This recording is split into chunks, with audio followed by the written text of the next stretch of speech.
ওয়াল কলামি ওমা ইয়াসতুরুন। কলমটা কি?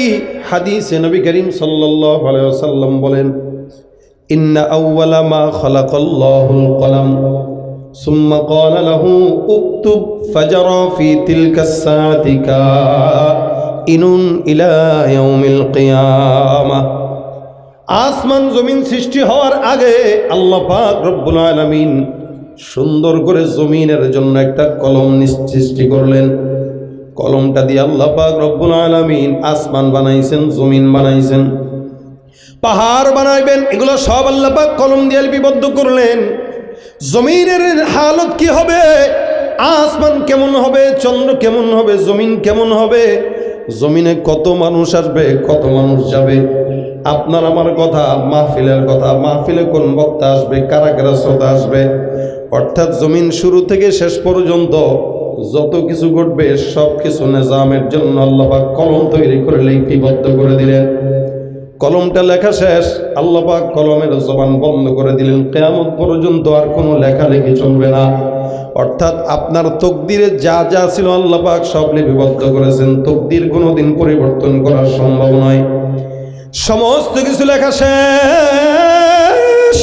আল্লাহ পাক রব্বুল আলামিন বলেন, জমিন, আসমান, পাহাড়, পর্বত সব কিছু লেখার পর আমি আল্লাহ পাক রব্বুল আলামিন এই জমিনের মধ্যে কলমটা নাজিল করার পর কলমটার জবান বন্ধ করে দিলাম। অর্থাৎ কলম আসমানের কথা লিখলো, জমিনের কথা লিখলো, পাহাড়ের কথা লিখলো, সমুদ্রের কথা লিখলো। আমি আল্লাহ বললাম, ওয়াল কলামি ওমা ইয়াসতুরুন। কলমের কসম, কলম যা যা লিখলো তার কসম। গোটা দুনিয়ার কসম খাইলাম। অনেক সময় আল্লাহ পাক এক একটা জিনিসের কসম খায়।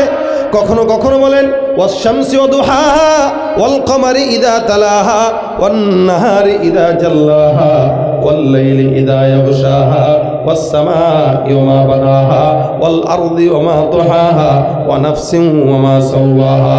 কখনো বলেন ওয়াল আদিয়াতি দবহা ফাল মুরিয়াতি কদহা ফাল মুগীরাতি সুবহা। কখনো বলেন ওয়াল ফাজরি ওয়া লায়ালিন আশর। আল্লাহ পাক এক এক সময় এক একটা জিনিসের কসম খায়। এই জায়গাটায় আসার পর আল্লাহ পাক রব্বুল আলামিন গোটা দুনিয়ার কসম খাইলেন। কেন? বলে আমার পয়গম্বরকে যারা পাগল বলল তাদের জবাব দেওয়ার জন্য আমি আল্লাহ গোটা দুনিয়ার কসম খেয়ে আমার পয়গম্বরের সত্যতা প্রমাণ করলাম। আল্লাহ পাক রব্বুল আলামিন বলেন, মা আনতা বিনি'মাতি রাব্বিকা বিমাজনুন। আসমান জমিনের কসম খেয়ে আমি আল্লাহ বললাম, পাহাড় পর্বতের কসম খেয়ে বললাম, গোটা দুনিয়ার কসম খেয়ে বললাম, হে পয়গম্বর আমি আল্লাহ পাক রব্বুল আলামিন বললাম, মা আনতা বিনি'মাতি রাব্বিকা বিমাজনুন। আপনার রবের দয়ায় আপনি পয়গম্বর পাগল না। যারা আপনাকে পাগল বলে তারা পাগল, তাদের বাপদাদা 14 গোষ্ঠী পাগল। ঠিক কিনা জোরে কোন? নবীকে যারা পাগল বলে তারা কি? নবীর উম্মতকে যারা পাগল বলে তারা কি? ওলামায়ে কেরামদেরকে যারা পাগল বলে তারা কি?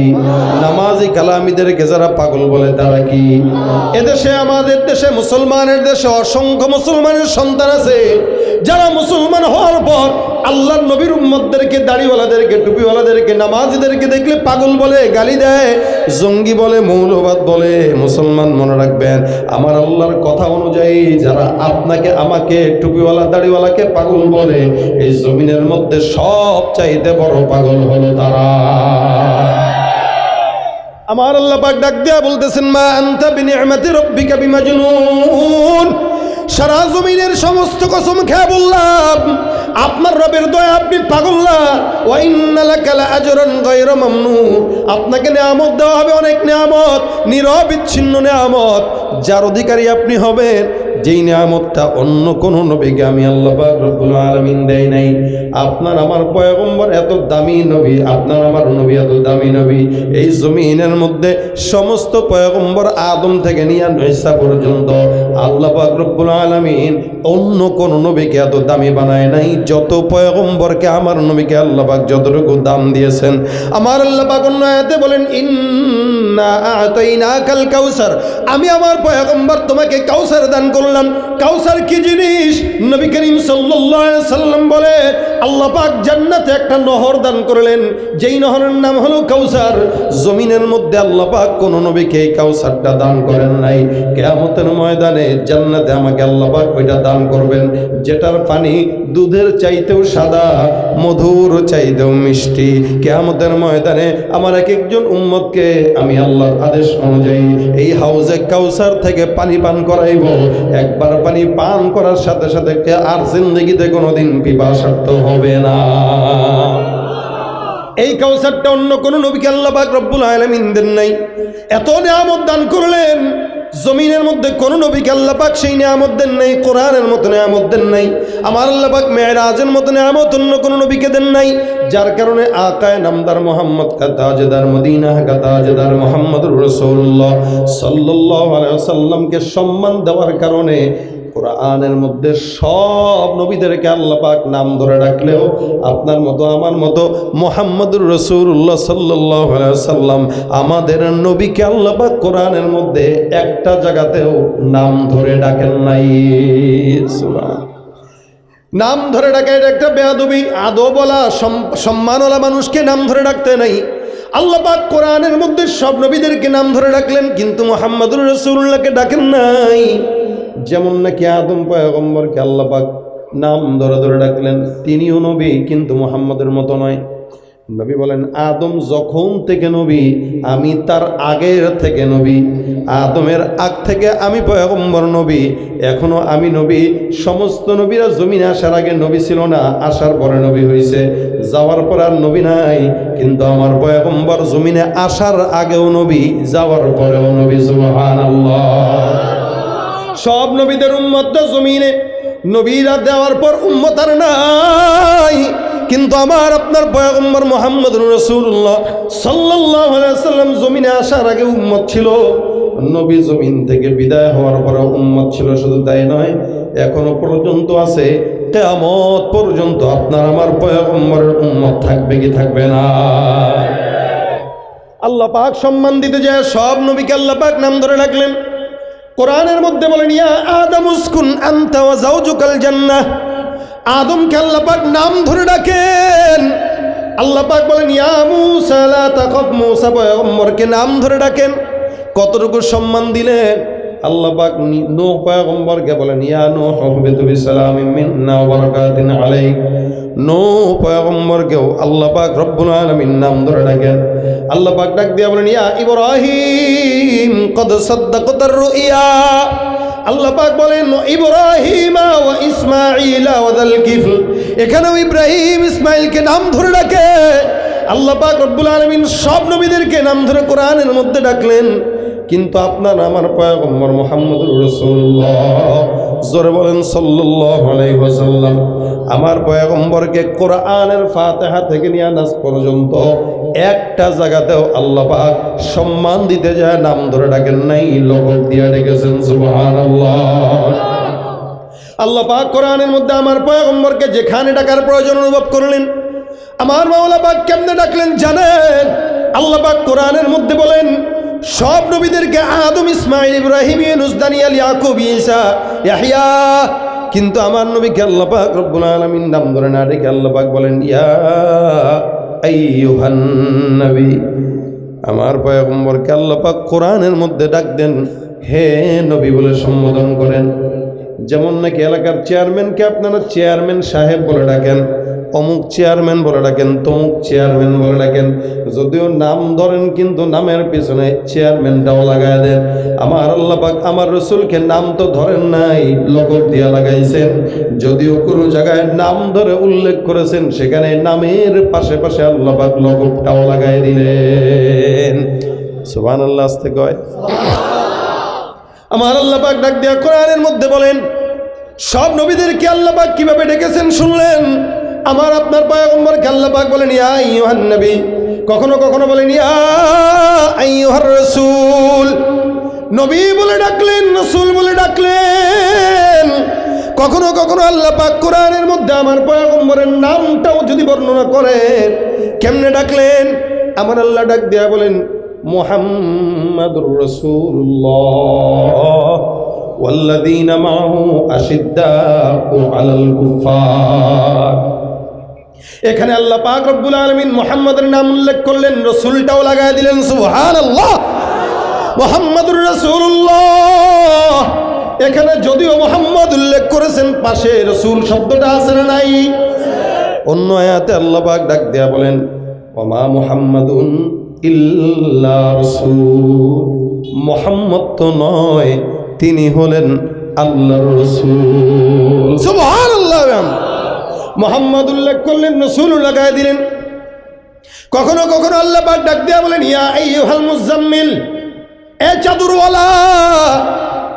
আল্লাহর নবীকে আল্লাহ পাক কখনো বলেন ইয়া আইয়ুহাল মুদাথ্থির, কখনো বলেন তাহা মা আনজালনা আলাইকাল কুরআনা লিতাশকা।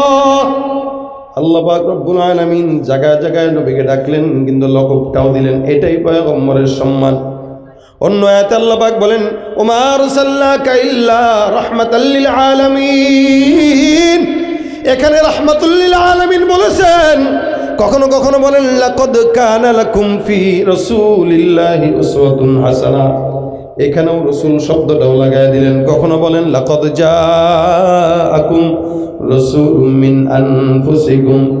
এখানেও রাসূল শব্দ লাগান। কখনো কখনো আল্লাহ পাক বলেন মা কানা মুহাম্মাদুন আবা আহাদিম মির রিজালিকুম ওয়ালাকির রাসূলুল্লাহ ওয়া খাতামান নবিয়্যিন। আল্লাহু আকবার। আল্লাহ। এখানে আল্লাহ পাক পয়গম্বরের দুইটা পরিচয় তুলে ধরলেন। এক নম্বর পরিচয়, মা কানা মুহাম্মাদুন আবা আহাদিম মির রিজালিকুম ওয়ালাকির রাসূলুল্লাহ। মুহাম্মদ তোমাদের কোন পুরুষের পিতা নয়। মুহাম্মাদের পরিচয়, তিনি হলেন কার রাসূল।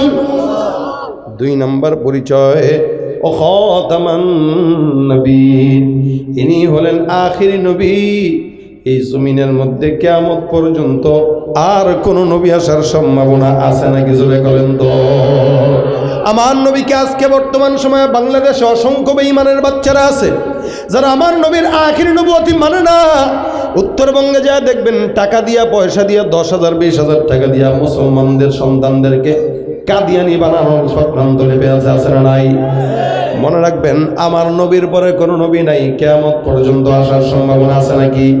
যারা আমার নবীর খতমে নবুয়তি মানে না, এই দেশের মধ্যে ওরা বসবাস করবে, বাধা নাই।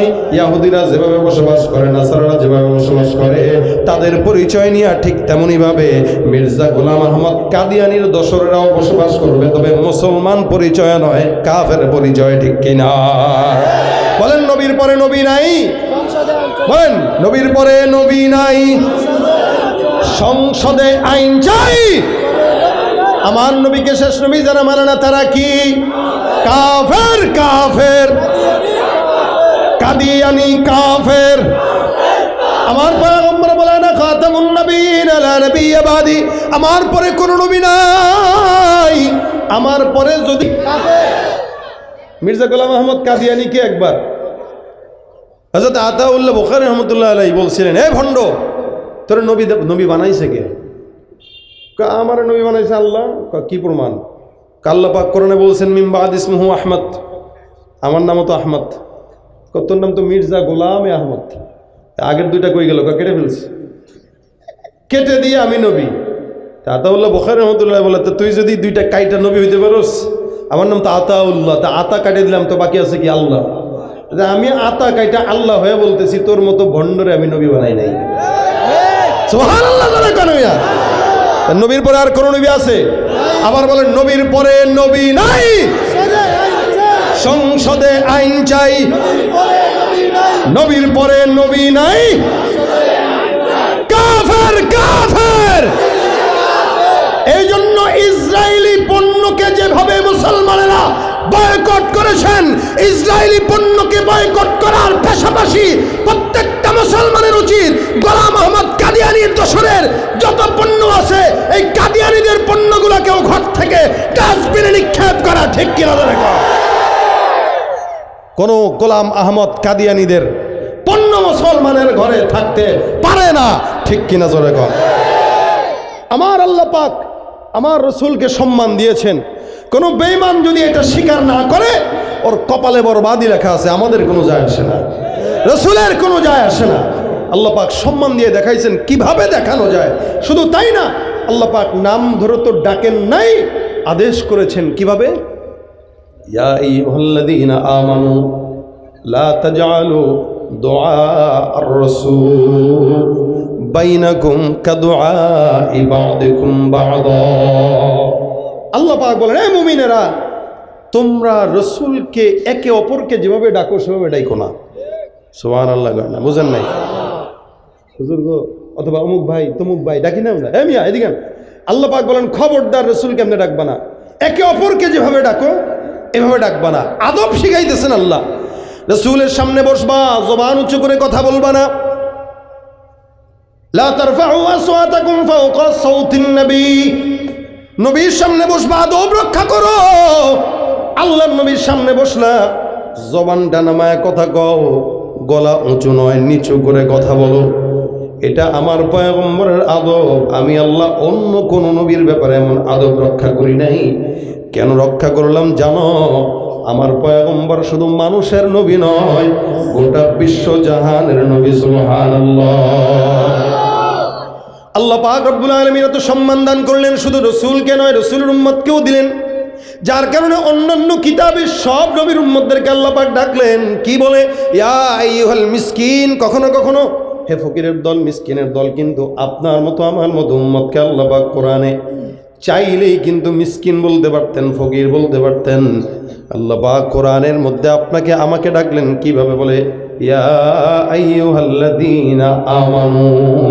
আল্লাহ পাক রব্বুল আলামিন আপনার মতো আমার মতো গুনাহগার বান্দা, ঘুষখোর, দুর্নীতিবাজ, সন্ত্রাস, চোর বান্দাদেরকেও আল্লাহ পাক কোরআনের ভাষায় মুমিন বলে ডেকেছেন। সুবহানাল্লাহ। কিন্তু আল্লাহ যে ডাকলেন, আমরা কি আদৌ এই নামের উপযুক্ত? কেমনে উপযুক্ত? 24টা ঘন্টা আমাদের গুনাহে কাটে। কেমনে ধান্দাবাজি করে জনগণের টাকা মেরে খাবো এই চান্তে আমাদের মাথায়। কিভাবে রাস্তার কাজে 10 লক্ষ টাকার বাজেটের কাজ কেমনে 2 লাখে সারা যায় এই চিন্তা করি। কিভাবে আলুর কেজি 100 টাকায় করা যায় এই চিন্তায় ঘুম আসে না। কিভাবে মানুষের পকেট থেকে সম্পদ চুরি করা যায় এই চিন্তায় বাঁচি না। কিভাবে শিক্ষা ব্যবস্থায় নাস্তিকতা ঢুকানো যায় এই ধান্দায় বাঁচে না। এদের কেউ আল্লাহ পাক মুমিন বলেন। আসলে কি মুমিন এরা আছে? খালি দাবি করলেই তো হয় না, তো মানার নাম। এটা তো দাবি করার নাম নয়। এই জন্য আল্লাহ পাক কিছু কিছু মুমিনকেও বলেছেন, মিনান নাসি মান ইয়াকুলু আমান্না বিল্লাহ ওয়া বিল ইয়াউমিল আখির ওয়া মা হুম বিমুমিনিন। মানুষের মধ্যে এমন এক দল থাকবে যারা নিজেরা নিজেদেরকে মুমিন বলবে, ইমানদার বলবে, আল্লাহওয়ালা বলবে, নামাজি বলবে। মনে রাখবা, এরা যদিও বলে আমরা আল্লাহকে বিশ্বাস করি, নবীকে বিশ্বাস করি, আখিরাতকে বিশ্বাস করি, আমার আল্লাহ বলেন এরা মৌখিকভাবে ইমানদার দাবি করলেও এরা মুমিন নয়, এরা হলো বেঈমান, এরা হলো ভণ্ড মুনাফিক। ঠিক কিনা? তুমি নবীর উম্মত দাবি করো, সুন্নাহ মানো না, নবীর অপমানে তোমার হৃদয় কাঁদে না।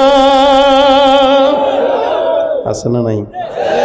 উম্মত দাবি করে চুলের ডিজাইন সব ইহুদি নাসারার মতো, এদিক দিয়ে টাক্কু, ওপর দিয়ে চোখা, কেউ নাইনি? চুল ঠিক করা লাগবে না এখন আর, যা দেখার দেখে ফেলছি। কি যে বুঝা রাখে আল্লাহ মাবুদ জানে। চেহারার হালত, চুলের হালত, হাতের অবস্থা, পোশাকের অবস্থা দেখলে বুঝার উপায় নাই। মনে হয় চিড়িয়াখানার দরজা খোলা ছিল, কোনো মতে পলায় আসছে। প্যান্ট একটা পড়ছে, হাঁটুতে ছিঁড়া। শীতের সময় আবার এগুলো পরে না, শীত না, পরেনি। তাহলে মানে ভাব দেখানোর জন্য কষ্ট করে আর কি। এদিকে ছিঁড়া, এদিকে ছিঁড়া, এদিকে ছিঁড়া, পাশের দিকেও ছিঁড়া।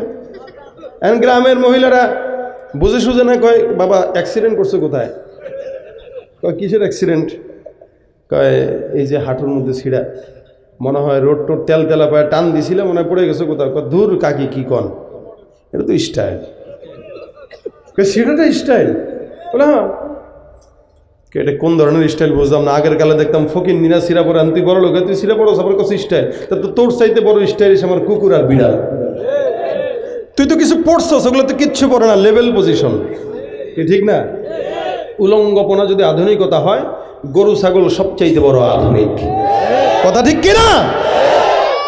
মানুষ হয়ে, মুসলমান হয়ে, জাতি হয়ে ইহুদি নাসারার মতো পোশাক পরতেছে, চুল রাখতেছে, চুলের ভিতরে কত রকম ডিজাইন, দাড়ির ভিতরেও ডিজাইন, পোশাকের ভিতরেও ডিজাইন, চিকন এমন প্যান্ট পরছে দাঁড়ায় প্রস্রাব করা লাগে, বৈশা প্রস্রাব করার সুযোগ নেই। আর দেখলে মনে হবে যে এই যে বাস না, দেখলে মনে হয় দুইটা বাস দাঁড়ায় আছে, এমন চিকন প্যান্ট। ভাই বৈশামুতেন, কবে এই প্যান্ট দিয়ে কি আর বৈশামুতা যায়? তাদের পাগল বলছে কে তোমার টাকা দিয়া জেলখানায় ঢুকতে? কথাটা বোঝেন নাই? যে প্যান্ট পরে বসে প্রস্তাব করা যায় না, বলছে কি তোমার এই প্যান্ট টাকা দিয়ে কিনতে? এরা আবার নিজেরা নিজেকে উম্মত দাবি করে।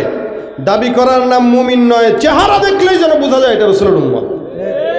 যেমন আম কিনতে যান, কি দেখে কিনেন? হয়তো তার এই ঘ্রাণ দেখেন, নয়তো কালার দেখেন। কালার সুন্দর হয়, ঘ্রাণ সুন্দর হয়, তো ফলও ভালো। এখন আপনার ভিতরে না আছে ইমানের কালার, না আছে ইমানের রং, না আছে ইমানের ঘ্রাণ, কিচ্ছু নাই। আপনি যদি মুমিন দাবি করবেন, এটা মুমিন নয়, এটা ভণ্ডামি ছাড়া কিছু না। তুমি নবীর উম্মত দাবি করো, সুন্নাহ মানো না, নবীর অপমানে তোমার হৃদয় কাঁদে না। তুমি বিজাতীয় সংস্কৃতিতে সপেছ পরাণ, তুমি বিজাতীয় সংস্কৃতিতে সপেছ পরাণ। তুমি কেমন মুসলমান, তুমি জোরে কেমন মুসলমান তুমি? নামাজের সাথে নাই পরিচয়, মানো না কোরআন। নামাজের সাথে নাই পরিচয়, মানো না কোরআন। তুমি কেমন মুসলমান, তুমি কেমন? তুমি রমজান এলে রাখো না রোজা, দিনকে করো আঘাত। পয়সা কড়ির নেই তো অভাব, দাও না তো যাকাত।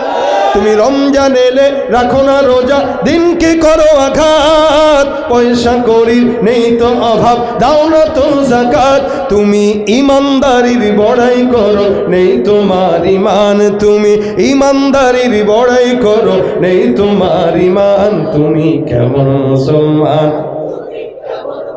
কেমন মুসলমান তুমি, কেমন মুসলমান? ঠিক কিনা? দাবির নাম না মানার নাম। এই জন্য উম্মত দাবি করা এটা তো সবাই করতে পারে, কিন্তু মানার বেলায় বোঝা যায় কে কতটুকু রাসূলের সুন্নত মানে। যেই ব্যক্তিটা দাড়ির মহব্বত এখনো ছাড়তে পারে নাই, মানে দাড়ি রাখতে পারে নাই, দাড়ি কেটে ফেলে, বুঝতে হবে ওই লোকের ইমানের ভিতরে ঘাটতি আছে। আপনি বলেন আমি রাসূলের জন্য জান দিব, আমি বলবো আপনি দাড়ি তো রাখতে পারলেন না, জান দিবেন কেমনে?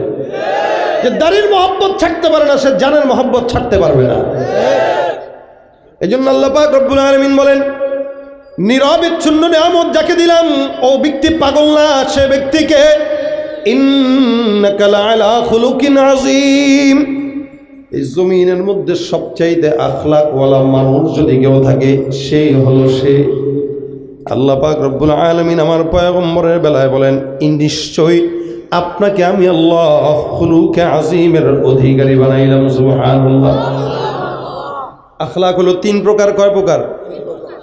এক নম্বর খুলুকে হাসান, দুই নম্বর খুলুকে করিম, তিন নম্বর খুলুকে আযীম। খুলুকে হাসান বলা হয় আপনারা কেউ একটা আঘাত দিল, আপনি আঘাত দিয়ে দিলেন, শেষ, সদবাত। খুলুকে করিম হলো কেউ আপনারা আঘাত দিল, আপনি চুপ থাকলেন, কিছু বললেন না, সুকুত ইখতিয়ার করছেন, বাস, দরকার নাই কথা বলা, বললেই বিপদ। আর তিন নম্বর হলো খুলুকে আযীম, মানে কি? কেউ আপনাকে আঘাত দিল, আপনি তার হাতটা ধরে বলেন, ভাই হাতে কি ব্যথা পাইছেন নাকি? সুবহানাল্লাহ। আল্লাহ বলেন আমি আমার নবীকে এই আখলাকওয়ালা বানাইলাম। আরো জোরে কোন সুবহানাল্লাহ। আমার পয়গম্বরকে আখলাক কেমন দেখেন? নবী করিম একবার শুয়ে আছেন, গাছের ডালের উপরে তরবারি ঝুলানো। ইহুদি একটা যায়, হে জানে বহুদিন ধরে মোহাম্মদকে টোকাইতেছি, পাই না, আজকে পাইছি। তরবারিটাও ঝুলানো আছে, মোহাম্মদের তরবারি দিয়া মোহাম্মদকে আজকে কতল করে দিব। আল্লাহ নবীর তরবারিটা নিয়ে বুকের উপরে চেপে বসে সুন্দর করে গলার মধ্যে ছুরিটা দিয়া ডাক দেয়া বলতেছে, মাইয়ামনাউকা মিন্নি ইয়া মুহাম্মদ, আজকে এই জায়গায় আমার হাত থেকে তোমার কে বাঁচাবে বলো তো মুহাম্মদ? দিলাম তো মাইরা, দিলাম মাইরা। নবী করিম ঘুম থেকে ডাক দিয়া কইতেছেন, আল্লাহ। সুবহানাল্লাহ। তরবারিটা গলার মধ্যে ধরা। নবী ডাক দিয়া বলতেছেন, আমাকে বাঁচানোর ক্ষমতা মালিক আল্লাহ। বেঈমানটা আবার ডাক দিয়া রাগে কয়, এই আমি জোরে রাখছি, জোরে কাছে আল্লাহ বাঁচাবে। বলো তোমারে বাঁচাবে কে? আল্লাহ। বলো বাঁচাবে কে? দিলাম। আল্লাহ বাঁচাবে বেটা। আল্লাহর নাম শোনার পর কাফেরের হাতটা কেঁপে কেঁপে কেঁপে কেঁপে তরবারিটা পড়ে গেছে মাটিতে। আল্লাহর নাম শোনার পর বাতিলদের দিলের মধ্যে প্রকম্পিত সৃষ্টি হয়ে যায়। এই জন্য এ দেশে অসংখ্য বেঈমানরা আছে যারা কয় হুজুর তকবীর দিন না, তকবীর দিন না, বন্ধ করুন। কেন? জানে এদের তো বেঈমান। আল্লাহু আকবারের ধ্বনি শুনলে এদের দিলের ভিতরে আগুন ধরে যায়। আর মুসলমানদেরও কামান নাই, বিমান নাই, অস্ত্র নাই, কিচ্ছু নাই, কিন্তু মুসলমানদের ইমানের অস্ত্র আল্লাহু আকবারের ধ্বনি আছে। এই আল্লাহু আকবারের ধ্বনি যতদিন মুসলমানের জবানে থাকবে ততদিন মুসলমানের জাতিকে কোন পরাশক্তি কামান বিমান দিয়ে পরাজিত করতে পারবে না। এটা মুসলমানের সবচাইতে বড় ধ্বনি, সবচাইতে বড় অস্ত্র। আল্লাহ নবী বললেন আল্লাহ বাঁচাবে, বেচারার হাত পা কাইবা পড়ে গেছে।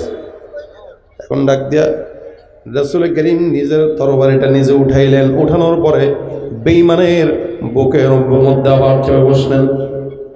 চেপে বসে এবার রাসূল ডাক দিয়া বলতেছেন মাইয়ামনাউকা মিন্নি, এখন বলো তো আমার হাত থেকে তোমারে কে বাঁচাবে?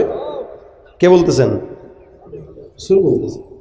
এতক্ষণ তো ভালোই ভাব ধরছিল আমার উপরে উঠা, এখন বলো আমার হাত থেকে তোমারে কে বাঁচাবে? এখন এই সমস্ত কাহিনী যে হইতেছে কয়েকজন সাহাবী দেখে ফেলছেন। এরা এসে রসুলকে ডাক দিয়ে বলেন দানি ইয়া রাসূলুল্লাহ আদরিব উনুকাহু, হুজুর ছেড়ে দেন আমারে, আমার হাতে ছেড়ে দেন, এটারে কেমনে সাইজ করা লাগে আমি দেখতেছি। কে বলতেছে? সাহাবীরা বলতেছে। রসুল বলতেছেন না, সাইজ করলেই ইসলাম আসে না, কখনো কখনো চরিত্র আখলাক দিয়া ইসলামের ভিতরে ঢুকাই দেওয়া হয়। সুবহানাল্লাহ। আল্লাহর নবী ছেড়ে দিলেন, যাও মাফ করে দিলাম। বলে হ্যাঁ, এটাই রসুলের আখলাক, খুলুকিন আযীম। কেউ তাকে কষ্ট দিল তো সে তারে মাফ করে দেয়, শুধু তাই না ভাই, ব্যথা পাইছো, এটা হইল রসুলের আখলাক।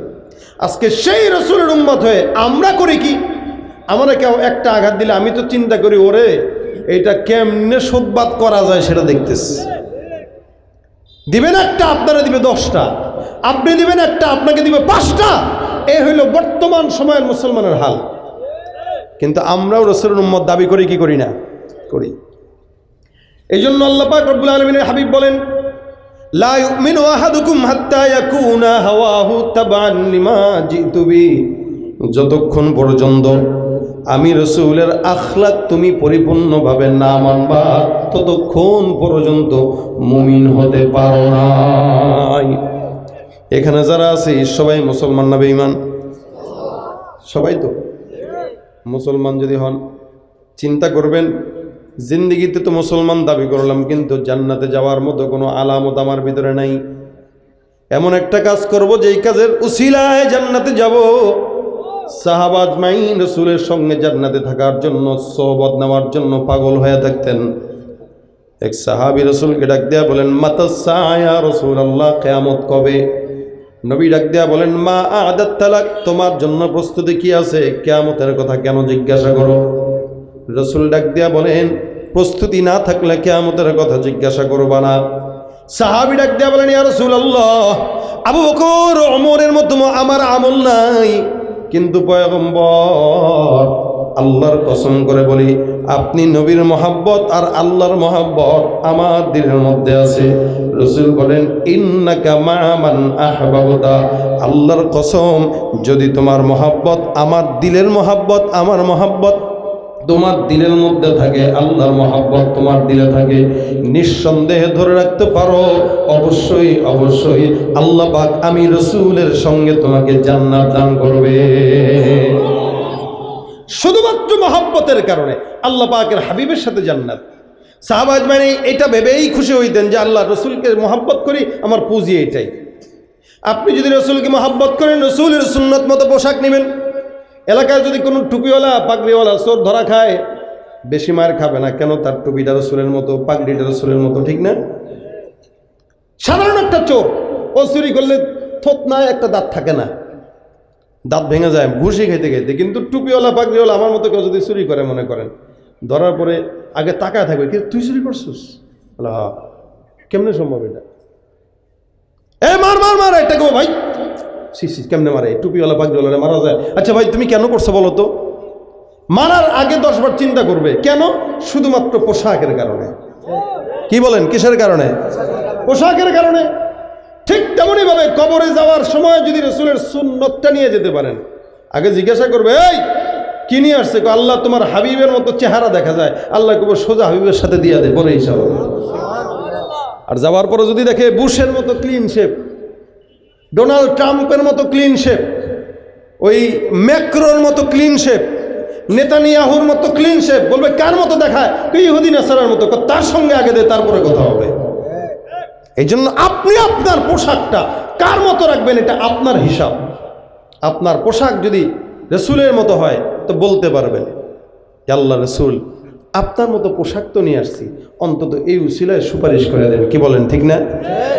তেরে মাহবুব কি আরব शबाहत लेके आया हो, हकीकत उसको दू कर दे, मैं तो सूरत लेके आया हो, न अज़मत लेके आया हो, न शौकत लेके आया हो, मोहब्बत लेके आया हो, मोहब्बत लेके आया हो। मोहम्मद हा में दे हमदे खुदा बस, खुदा मद है आफरी मुस्तफ़ा बस। मोहम्मद अज तुमी खाम खुदा रा, खुदाया अज तो हुब्बे मुस्तफ़ा रा, खुदाया अज तो हुब्बे मुस्तफ़ा रा। रसूलेर पोशाकेर मतो जदि पोशाक हये जाय, आल्लाहर काछे बोलते पारबेन, मालिक তোমার হাবিবের মতো পোশাক নিয়ে আসলাম, সম্মানও নাই, সম্পদও নাই, আলামতও নাই, টাকা পয়সাও নাই, আমলও নাই, কিন্তু তোমার হাবিবের মতো সুরত নিয়ে আসি, সুরতের কারণে তোমার হাবিবের সঙ্গে জান্নাত দিয়া দাও। ওসিলা তালাশ করবেন। রাসূলের সঙ্গে মহব্বত যদি তৈরি হয়ে যায়, নবী বলেন আমার সঙ্গে জান্নাতি। আলমারউ মা মান আহাব্বা, আল্লাহ নবী বলেন কেউ যদি আমাকে মহব্বত করে আমার সঙ্গে জান্নাতে থাকবে, কেউ যদি আমার সুন্নত কেউ মহব্বত করে আমার সাথে জান্নাতে যাবে। অন্য হাদিসে নবী করিম সাল্লাল্লাহু আলাইহি ওয়াসাল্লাম বলেন, মান আহাব্বা সুন্নতি ফাকাদ আহাব্বানি ওয়া মান আহাব্বানি কানা মাই ফিল জান্নাহ। কেউ যদি আমার সুন্নতকে মহব্বত করে সে আমাকে মহব্বত করলো, আর যে আমাকে মহব্বত করলো সে আমি নবীর সঙ্গে আল্লাহর জান্নাতে থাকলো। সুবহানাল্লাহ। এই জন্য রাসূলের সঙ্গে মহব্বত তৈরি করা দরকার আছে না নাই? কেমনে করবেন? ছোট্ট একটা কাজ বলে যাই। রাসূলের সঙ্গে মহব্বতের আলামত, আল্লাহ পাক রব্বুল আলামিন জমিনের মধ্যে বান্দাকে বানাইলেন ইবাদতের জন্য। আল্লাহর কোনো ইবাদত লাগেনি? লাগে নাকি? আল্লাহর ইবাদত করা লাগে? নামাজ পড়ে আল্লাহ, রোজা রাখে আল্লাহ, বান্দাই না আল্লাহর ইবাদত করবে, কিন্তু আল্লাহর ইবাদত লাগে না। কিন্তু আল্লাহ পাক একটা আমল করে, যে আমলটা আল্লাহ নিজে একা করে না, সব বান্দা ফেরেশতাদেরকে নিয়েও করে। আল্লাহ পাক রব্বুল আলামিন বলেন, ইন্নাল্লাহা ওয়া মালাইকাতাহু ইউসাল্লুনা আলান নবী ইয়া আইয়ুহাল্লাযীনা আমানু সাল্লু আলাইহি ওয়া সাল্লিমু তাসলিমা। এই নিশ্চয়ই আল্লাহ আর আল্লাহর সব ফেরেশতারা নবীর উপরে দুরূদের আমল করে। সুতরাং তোমরা যারা মুমিনরা নিজেরা নিজেদেরকে দাবি করো, তোমরাও ওই রসুলের উপরে দুরূদের আমল করো। সুবহানাল্লাহ। কথাটা বলছেন কে? কে বলছেন বলেন? আল্লাহ আদেশ করতেছেন বান্দাকে রসুলের উপরে দুরূদ পড়ার জন্য। নবী করিম সাল্লাল্লাহু আলাইহি ওয়াসাল্লাম বলেন, মান সাল্লা আলাইয়া সালাতান ওয়াহিদাতান সাল্লাল্লাহু আলাইহি আশারা। কেউ যদি একবার দুরূদ আর আমল করে, আল্লাহ পাক তার উপরে 10 বার রহমত নাজিল করে দেন। বলেন তো আল্লাহুম্মা সাল্লি আলা মুহাম্মদ ওয়া আলা আলি মুহাম্মদ। এই যে বললেন 10 বার রহমত নাজিল হয়ে গেছে। সুবহানাল্লাহ। যত পড়বেন 10 বার 10 বার, শুধু তাই না, অন্য হাদিসে রাসূল বলেন কেউ একবার দুরূদ পড়বে 10 বার রহমত, 10টা গুনাহ মাফ, 10 বার সম্মান বাড়ায় দিবেন। সুবহানাল্লাহ।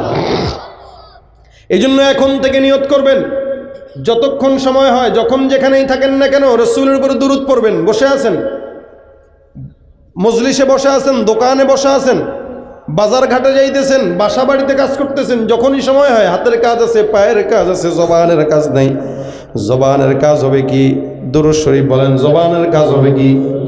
জোরে বলেন সাল্লাল্লাহু আলাইহি ওয়াসাল্লাম। বলেন সাল্লাল্লাহু আলাইহি ওয়াসাল্লাম, সাল্লাল্লাহু আলাইহি ওয়াসাল্লাম। এটা যদি কেউ করে ইনশাআল্লাহ রাসূলের সঙ্গে আল্লাহ পাক জান্নাত দিবে। শুধু তাই নয়, আল্লাহর নবীকে স্বপ্ন যোগে আল্লাহ পাক দেখা দিয়ে দিবেন। ঠিক কিনা? এজন্য এখন থেকে রাসূলের সঙ্গে জান্নাতে যাওয়ার জন্য একটা আমল, সেটা কি? দুরূদ শরীফ। যখন সময় হয়, যতবার মন চায় ততবার রাসূলের শানে দুরূদ পড়বেন, আল্লাহ পাক মহব্বত তৈরি করে দিবে। জোরে বলেন রাজি আছেন তো ইনশাআল্লাহ? জবান খুলে রাজি আছেন তো ইনশাআল্লাহ? লিল্লাহে তাকবীর। হয় নাই, হয় নাই, হয় নাই। যত বড় বক্তা দাওয়াত দিচ্ছেন তত বড় আওয়াজ দেওয়া লাগবে। নারে তাকবীর। আরো জোরে লিল্লাহে তাকবীর। প্রধান বক্তার আগমন। মাশাআল্লাহ। আজকের মাহফিলের সম্মানিত প্রধান আলোচক আমাদের শ্রদ্ধেয় বড় ভাই হযরত মাওলানা ইলিয়াসুর রহমান জিহাদি সাহেব চলে আসছেন। আমি আপনাদেরকে দু চারটা কথা এমনি বললাম, ভাঙা ভাঙা কথা। হুজুরকে চেয়ার দেন। ভাঙা ভাঙা দুইটা কথা বললাম। হুজুর আপনাদেরকে আজকের মাহফিলে চোখের পানি ছেড়ে তারপরে মুনাজাত দিয়া আপনাদেরকে বাসায় পাঠাবেন। রাজি আছেন চোখের পানি ছেড়ে কেঁদে কেঁদে বাড়িতে যেতে ইনশাআল্লাহ? আল্লাহ পাক আমাদের সকলকে আমল করার তৌফিক দান করুক। সকলে বলেন আমিন। দুরূদ শরীফের আমল নিয়ে আমরা যেন সকলে বাসায় যেতে পারি। রাসূলের সঙ্গে যেন আল্লাহ পাক আমাদের সকলকে জান্নাত নসিব করে। বলেন আমিন। আমা তৌফিক ইল্লা বিল্লাহ। আসসালামু আলাইকুম ওয়া রাহমাতুল্লাহি ওয়া বারাকাতুহু।